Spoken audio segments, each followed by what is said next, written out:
Assalamualaikum warahmatullahi wabarakatuh. Bismillahirrahmanirrahim. Alhamdulillahirrabbilalamin.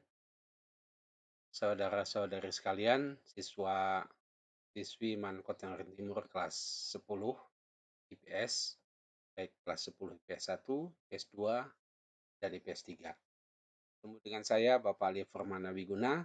Saya akan menjelaskan di sini tentang akad, kepemilikan, dan Ihyaul Mawad, mata pelajaran fikih kelas 10 IPS. Oke, saudara sekalian, kita akan pelajari dulu pertama adalah bagian akad atau al-uqud, ya. Pengertian akad. Akad menurut bahasa adalah ikatan atau persetujuan.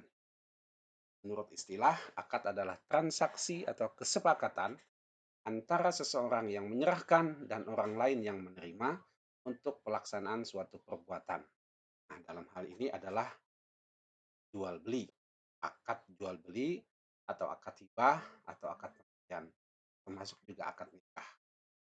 Nah, saudara sekalian, di sini saya beri contoh. Anda pas ketika pembelajaran luring atau hadir ke sekolah, nah, mesti beli kue, membeli nasi, membeli bakso, membeli mie di kantin madrasah kita.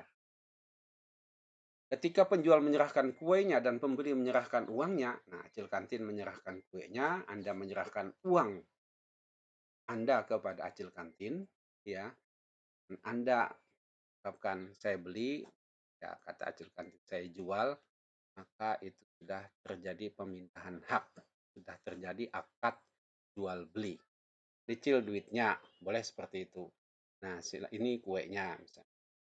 Atau Anda cil nukar wadai misalnya. Nah, itu ketika Anda bayar ini uangnya cil misalnya, maka Anda sudah terjadi akad jual beli. Nah, memang yang idealnya harusnya adalah dibayar dulu baru dimakan. Tapi karena kebiasaan di tempat kita, boleh ya dimakan dulu, kemudian dibayar setelah dimakan. Itu boleh. Nah, dengan begitu, ini contoh di sini adalah ketika Anda juga memberi teman Anda uang 10.000, Anda sah Anda berikan ini uang untuk Anda misalnya. Anda berikan kepada teman Anda, lalu dia menerima, mengucapkan terima kasih, maka sah perpindahan hak itu, uang itu yang semula menjadi milik Anda, maka milik teman Anda. Maka terjadilah hak. Nah, akad ini banyak sekali dalam kehidupan kita.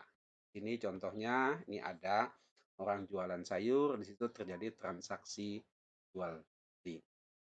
Nah, dasar hukum akad. A'udzubillahi minasyaitonirrajim. Bismillahirrahmanirrahim. Ya ayyuhalladzina amanu awfu bil 'uqud. Uhillat lakum bahimatul an'ami illa ma yutla 'alaikum ghairu muhillis saidi wa antum hurum. Innallaha yahkumu ma yurid.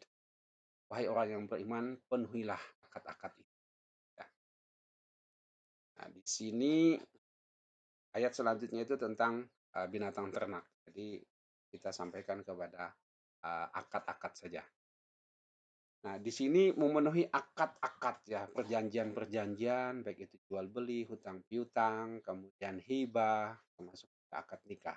Banyak sekali dalam kehidupan kita hanya dengan mengucapkan akad, penyerahan, penerimaan, maka sah berpindah tangan. Nah, ada rukun dan syarat akad. Dua orang atau lebih orang yang melakukan akad. Atau setidak-tidaknya dua orang, tidak bisa akad sendiri, diterima sendiri, tidak bisa. Sigot atau ijab kabul, ya ungkapan apa namanya penyerahan, kabul ungkapan penerimaan. Ma'qud alaih, sesuatu yang diakadkan. Orang yang berakad harus balik, ya berakal mumayyiz, yang dibenarkan secara hukum untuk berakad. Syarat barang yang diakadkan antara lain suci, bukan najis. Jadi nggak boleh memberikan kotoran ke orang lain. Ya. Sesuatu yang najis tidak bisa. Dapat dimanfaatkan milik orang yang melakukan akad. Tidak boleh menjual milik orang lain atau menjual atau memberikan milik orang lain. Milik temannya dia jual. Nah itu nggak boleh, penggelapan. Dan barang itu jelas keberadaannya. Nggak boleh, ini ada saya punya iwak haruan dalam kolam, ambil jaga sanikam misalnya. Nggak bisa begitu. karena ikannya masih di dalam kolam, tidak jelas keberadaannya. Atau burung Anda lepas, "Nuh, ambil aja, tuh nanti kalau kamu dapat buat kamu." Nah, bisa begitu. Kemudian syarat atau sigot dilakukan dalam satu majelis ya. Si yang menyerahkan dan yang menerima itu dalam satu tempat. Ijab dan kabul harus ucapan yang bersambung. Tidak dulu diijab lalu kisah-kisah kena sana kemari lalu kabul. Nggak bisa. Ijab dan kabul merupakan pembinaan hak dan tanggung jawab. Macam-macam akad. Ada akad lisan yang diungkapkan dengan lisan. Kemudian ada akad tulisan secara tertulis ya. Nah, ada akad dengan ini saya serahkan sebidang tanah, seterusnya saya terima sebidang tanah, nanti tanda tangan yang menyerahkan yang akad perantara utusan ya atau wakil. Jual beli tanah yang dilakukan melalui perantara orang yang diberi mandat oleh si pemilik tanah. Nah, itu bisa si pemilik tanah berperan atau berlaku sebagai apa si perantara berperan sebagai pemilik tanah dan ia sudah mendapatkan surat kuasa dari pemilik tanah. Pemilik tanahnya karena sesuatu dan lain hal tidak bisa langsung tanya dalam tahanan. Harus ada surat juga si pemilik tanah memberikan surat kuasa kepada si perantara. Kemudian akad isyarat, ada juga akad isyarat, akad yang dilakukan dengan syarat atau kode-kode tertentu. Nah, kemarin hari Sabtu saya naik lotok. Nah, pada saat mau naik lotok itu ada bapak-bapak dulu yang motorisnya, pengemudinya itu masih muda. Lalu bapak-bapak yang kenakan ini berapa harga apa namanya sudah tahu ya harganya kalau sampai bandara berapa itu kan naik naik lotok dari PPM. Lalu bapaknya bilang ini motorisnya, ya sopirnya itu, sopir klotok. Jadi sudah tuli kemanakanku. Ada bisa bepander, tapi nya di kode-kode paham ya. Nah, akhirnya setelah keliling sampai bandara, balik lagi sampai ke pasar PPM. Nah, bayar. Saya kasihkan uangnya karena dia sudah mengantarkan kami, jasanya itu keliling dari PPM ke pasar PPM ke bandara, putar lewat seberang, lalu kembali ke pasar PPM, lalu uangnya saya serahkan. Lalu dia ya merapatkan kedua tangannya di depan. Terima kasih. Saya bilang, saya kasih 2 jempol.